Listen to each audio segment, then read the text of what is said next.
The single most powerful financial institution in human history, the American commercial banking system, moves over $23 trillion in assets through its veins every single day.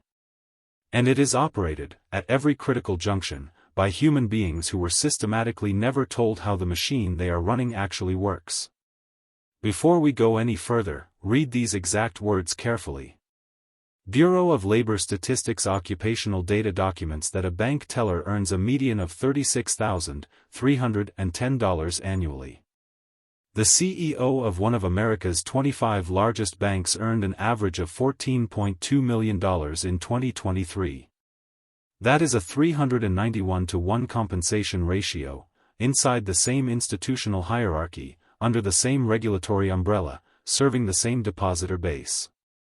On the left side of that equation sits the human being absorbing the most frequent customer conflict, the most acute regulatory burden, and the highest frequency legal exposure in the entire institution.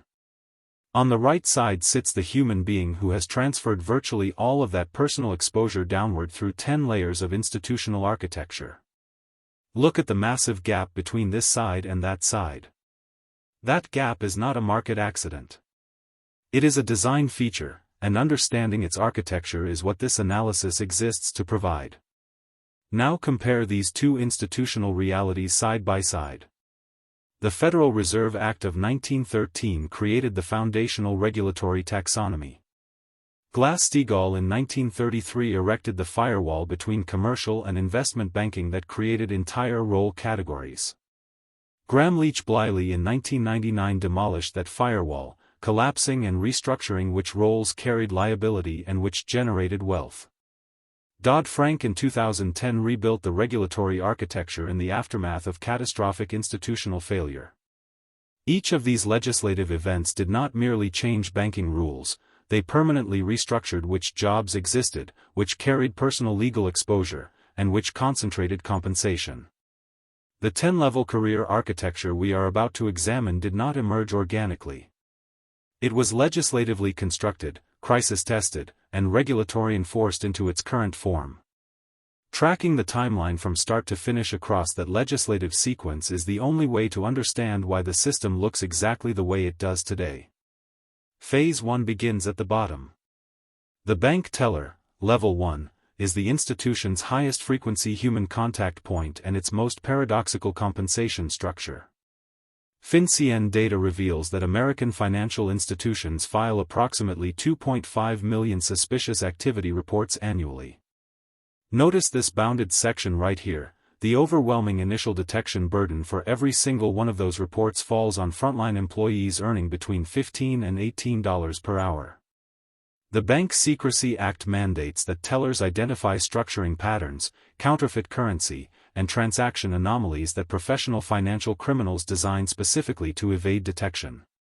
Inside this specific container, isolate the responsibility surface area, BSA compliance, structuring identification, counterfeit detection, elder financial abuse recognition, and drawer balancing accuracy, all simultaneously, across dozens of customer interactions per hour. Then follow this curve downward to the compensation figure attached to that regulatory mandate. This is not a compensation asymmetry born of market inefficiency. It is one of the most extreme responsibility to compensation ratios documented in any regulated American industry. The neuroscience of this role is equally revealing. University of Toronto research distinguishes between two neurobiologically distinct stress architectures operating across the banking hierarchy.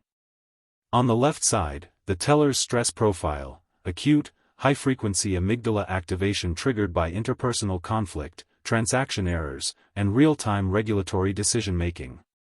On the right, the executive stress profile, chronic, consequence magnitude prefrontal cortex stress generated by ambiguity, temporal pressure, and decision consequences that materialize months or years after the decision itself. These are not merely different intensities of the same experience. They are categorically different neurobiological states requiring categorically different psychological resilience frameworks. The burnout that destroys a teller at year 3 and the burnout that destroys a division executive at year 20 are produced by completely different mechanisms, which means recovery strategies that work for one will not work for the other.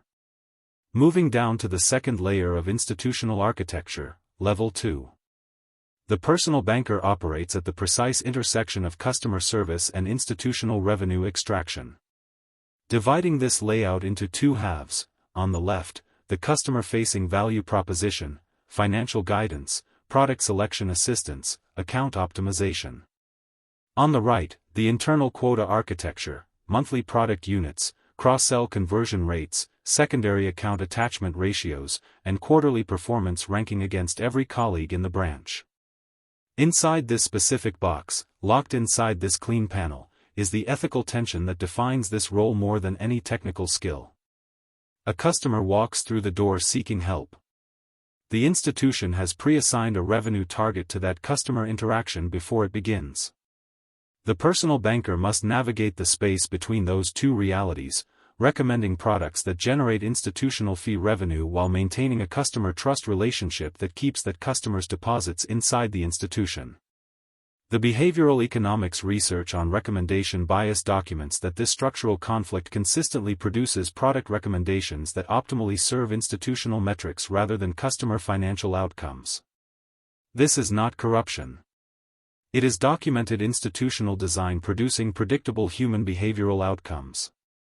Level 3, the loan officer, is where this analysis must completely reframe your understanding of what banking actually is. This role is not primarily a financial services function. It is, empirically, America's primary wealth distribution architecture. Research published in the Journal of Financial Economics demonstrates that FICO score distribution in America creates a mathematically enforced two-tier economy. Follow this curve. A borrower at 740 credit score accesses capital at rates that compound wealth forward. A borrower at 619 either accesses no capital or accesses capital at rates that compound poverty backward.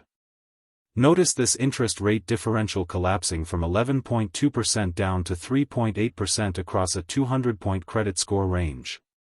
On the left side, we plot the 30-year wealth trajectory of a 740-plus borrower accessing prime capital, a trajectory that mathematically accelerates asset accumulation with every payment.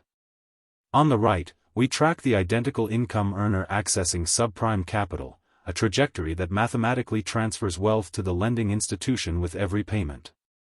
Look at the massive gap between this side and that side across a 30-year compound period.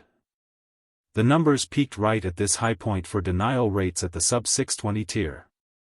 The loan officer sitting at a desk in a regional bank branch is the human fulcrum of this entire system, not because they created it, but because they operate it, daily, with direct human consequence attached to every decision. The branch manager at level 4 is what Harvard Business School research identifies as the highest psychological strain position in all of financial services. The finding is specific and it is worth examining precisely.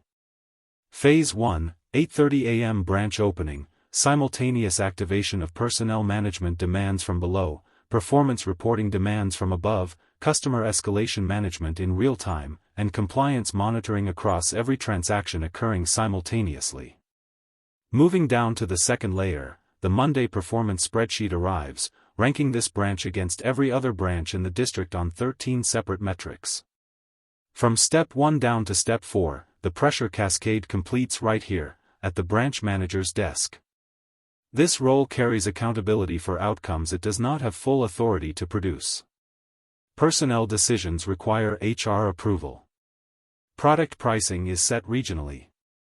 Staffing levels are determined above. Marketing campaigns are designed elsewhere. Yet every metric measuring branch performance lands on a single human being who is accountable for all of it and autonomous over very little of it. The progress bar completes right here at the branch manager's position, the single institutional convergence point where every organizational pressure vector simultaneously arrives and is absorbed by one person. Level 5 is where the institution's economics fundamentally change. The commercial lender does not process retail transactions.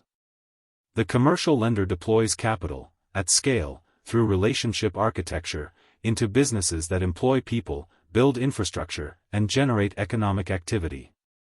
Inside this specific box, isolate the credit committee room.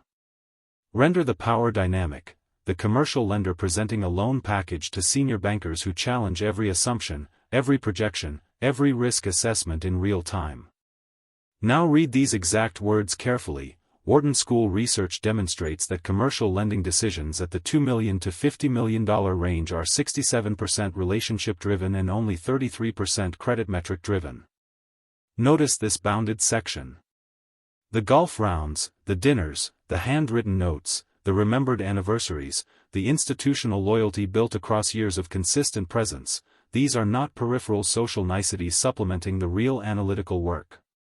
They are, empirically, the dominant mechanism of capital allocation at this tier. The relationship investment required to generate $50 million in annual loan volume, rendered as a time allocation matrix, reveals that the soft infrastructure of commercial banking consumes far more of the commercial lender's productive capacity than the credit analysis that most people assume defines the role. The credit risk officer at level 6 is the institution's immune system. And like most immune systems, its value is most clearly understood by examining what happens when it fails. The Financial Crisis Inquiry Commission's 2011 report, a 763-page forensic institutional autopsy, identified the specific organizational mechanisms at each banking tier that produced the 2008 collapse. Compare these two institutional realities side by side. On the left, the risk officer's documented warnings, internal memos, stress test results, probability of default model outputs showing deteriorating credit quality across the mortgage portfolio. On the right, the institutional response, those warnings overruled, underweight, or actively suppressed under revenue pressure from lending teams generating record quarterly fees. Follow this curve downward, from early signal accumulation, through management minimization, through accelerating deterioration, to institutional collapse. The trend line drops straight down to zero. This is not historical abstraction. The progress bar completes right here, March 10, 2023. Silicon Valley Bank. The second largest bank failure in American history. The 18-month risk signal accumulation timeline is now documented in FDIC post-mortem analysis, duration mismatch data, deposit concentration warnings, interest rate sensitivity flags. Each signal was identified. Each signal's dismissal is documented. On the left side, the risk data. On the right, the management response pattern. The massive gap between this side and that gap is measured in $42 billion in deposit withdrawals in a single trading day and the complete institutional collapse of a $209 billion institution in 72 hours. The credit risk officer exists to prevent that outcome. When the role is adequately empowered, it does. When it is not, the documented historical record is unambiguous. Level 7, the division executive, is where individual career management transitions into market-level strategic decision-making with community-scale consequences. The numbers peaked right at this high point, $500,000 in annual compensation for a division executive managing billions in assets across multiple business lines and geographies. Now notice this percentage. FDIC data reveals that while women represent 54% of all bank employees, they represent only 21% of executive officers and 8% of CEO positions at FDIC-insured institutions. Follow this curve downward through the gender pipeline compression funnel, from 54 at entry level, moving down to 21 at executive officer level, continuing down to 8 at CEO level. This is not an anecdotal observation about individual career trajectories. It is a documented institutional compression pattern that the FDIC has measured across thousands of institutions. The mechanisms producing it, sponsorship deficit at middle management transitions, risk aversion in lateral executive assignments, performance evaluation criteria calibrated to behavioral norms that skew by gender, are visible in organizational psychology research and invisible in corporate diversity statements. The division executive also makes decisions that the community never sees being made.